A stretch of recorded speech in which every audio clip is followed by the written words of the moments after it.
I can handle it. Alright. Just keep drawing those Very knees good. in. All the way up. You want a full contraction. The only place you can achieve a full contraction is in the fully contracted position, but only if you have adequate weight. Very good. This is also warming up your calves. You see how the calves are involved when you get down. We're going to move right from here to the calf raise with no rest. They're all the way down at the bottom. It's very important for your cardiovascular system, viewers, to move from one exercise to the next as fast as you can. Maybe not as fast as the next fellow. All right, let's do it. Let's do a static hold. Lock it in, hold. Got it. All right, hold it. Go on and move. Don't let it fall. All right, down slow. You're losing your static strength. You've got your negative strength still intact. Why not work it? Very good. Outstanding. All right. Just down. Now let's move immediately to the calves. There's no reason to rest. Let's keep your heart rate up as high as we can. Okay, now this is your last exercise of the leg workout. Again, there's no reason to hold back. I want you to show the viewers the proper way to do this. Stand up underneath with the shoulders on the pads towards the back. Step up onto the toe board.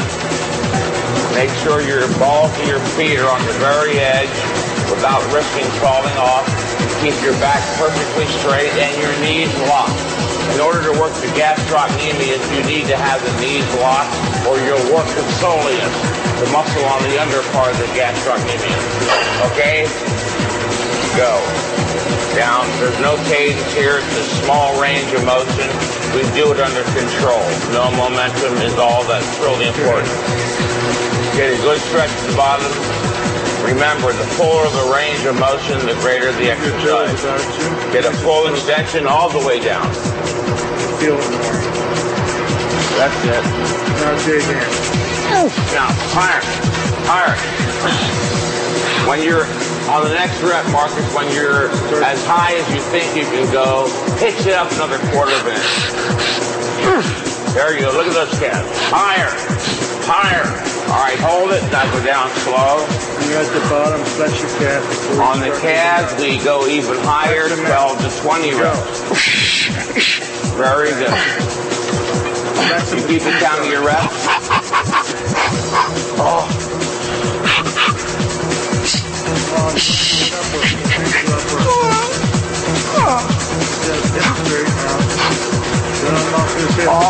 These blocks, we want to work the gas drop again, not the soleus. Go up higher. All right, step off the machine. We didn't get 12 to 20 reps, so let's work it statically. Take a deep breath.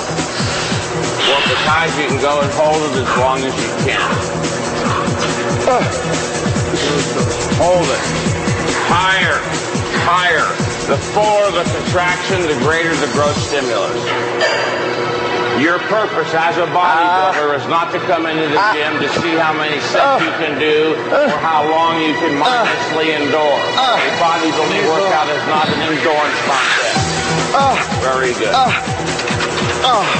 To conclude, your purpose as a bodybuilder is to come into the gym like an intelligent, rational, logical human being and do only what nature requires to induce growth stimulation and no more. Then get the hell out, go home, rest and grow. Very good. That's the end of the workout. 6 days, I'll see you back here for shoulders and arms. Maybe. Maybe. Okay, very good. Eating a balanced diet is very important if you go through a training routine as just demonstrated. However, I do believe in additional supplements provided by Gen. Growth Factor X, which is a great product to increase your protein uptake. Take about 2 or 3 packets a day. Creavescent, which helps with energy before your workout. Take 1 pack a day in water right before your workout, about 30 minutes before. Therminal, a new product by Gen, which helps to speed up fat loss. And MX7, which is the Rolls Royce right here.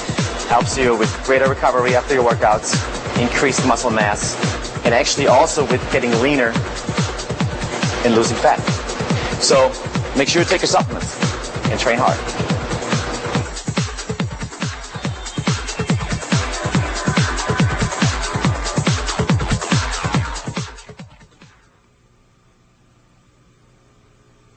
I'm just curious, Marcus, why rather than resting 6 days, you rested, what was it, 8? It was about 8 days. I just didn't feel 100% recovered yet, and I just don't want to just go in because somebody says 6 days is the ultimate thing. You know, I don't feel in rituals. I don't believe in rituals. I mean, ritualism has nothing to do with science.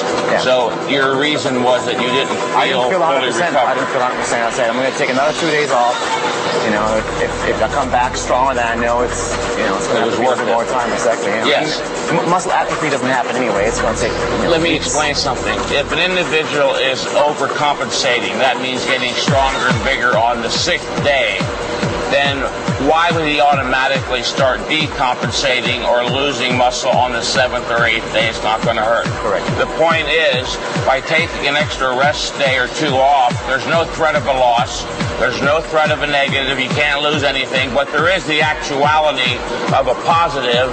And the positive is that you have that much greater assurance that, in fact, enough time will elapse between workouts to allow for both full recovery and full growth production. The conclusion of this being that if you work out again before recovery and growth production have been completed, you short-circuit the growth process shy of 100 possible units and start digging another hole, making another inroad into recovery ability. So you were smart. You took the 2 extra days off. All right, let me set the weight for you here. Today is shoulders and arms.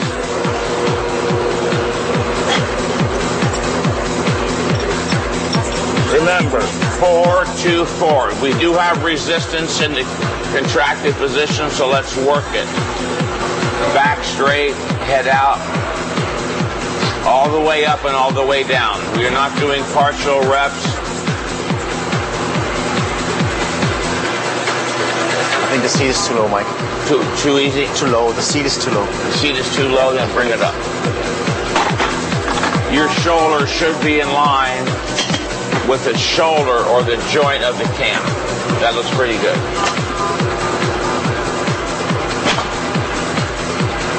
Now, 4 seconds up. 1001, 1002, 1003. Perfect. 1004. Now hold it for long. 1001. 1002. Okay, now start to lower it. 1001, 1002, 1003, 1004. There is no momentum. Your cadence is perfect.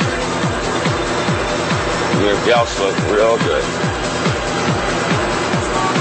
Is that sufficient warm-up? You want to do more reps? I'm okay. I feel warmed up. I feel okay.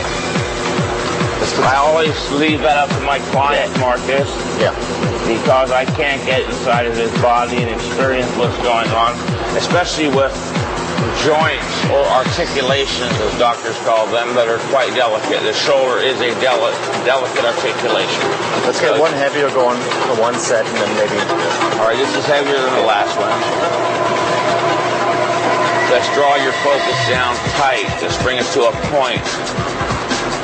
Nothing else exists for you right now except this set, and the fact you want even bigger shoulders, if that's possible, than you have. Is that a warm-up or is this a set? Another warm-up. All right. I think that's all you need. You're warmed up. Remember, we're doing 6 to 10 reps, so the first several reps of the actual set serve as a further warm-up. This is not a power lifter's routine where you're only doing 1 to 3 or 3 to 5 reps. That would require a different warm-up regimen. If you're doing 6 to 10 for the upper body or 8 to 15 for the lower body, the first many reps serve as a further warm-up. All right, let's go a little heavier, and this will be your set. All right, deltoid lateral. Go.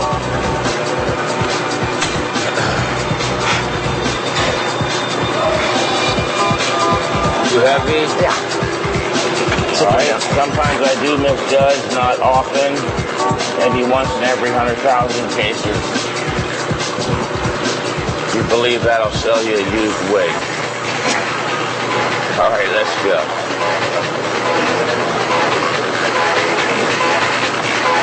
Hold it. 1,001, 1,002.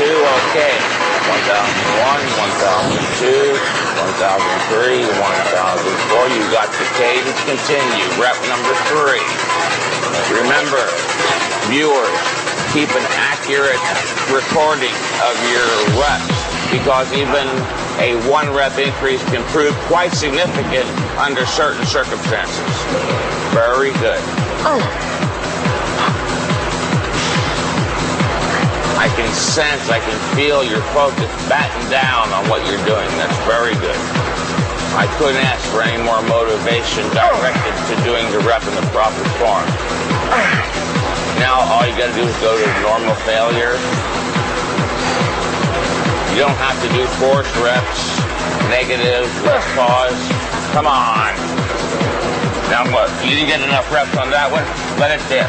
See, there you go. You got it on your own. You dug down deep into the well of motivation. You got to whip yourself up into a motivational lather. Come on. Think about what you like the most. What stimulates you? What motivates you? Get it up. Head back. Elbows higher. Now hold it if you can for 5 seconds. That's it. You're shot. That is failure. Very good. Very good.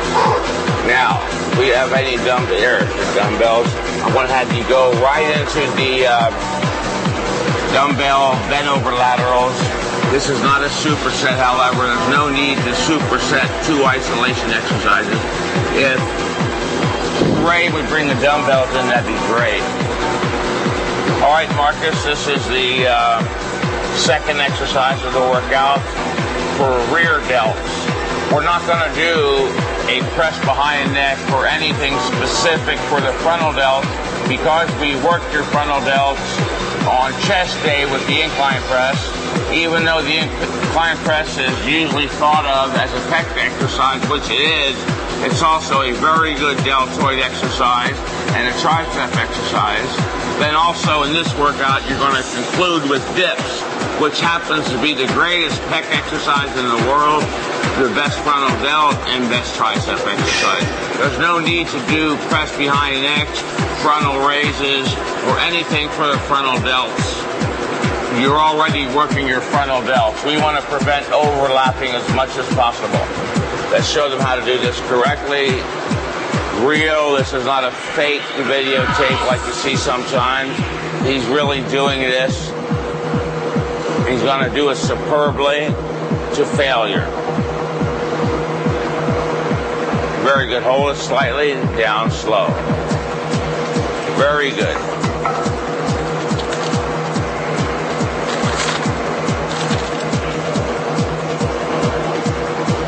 Number 3 coming up.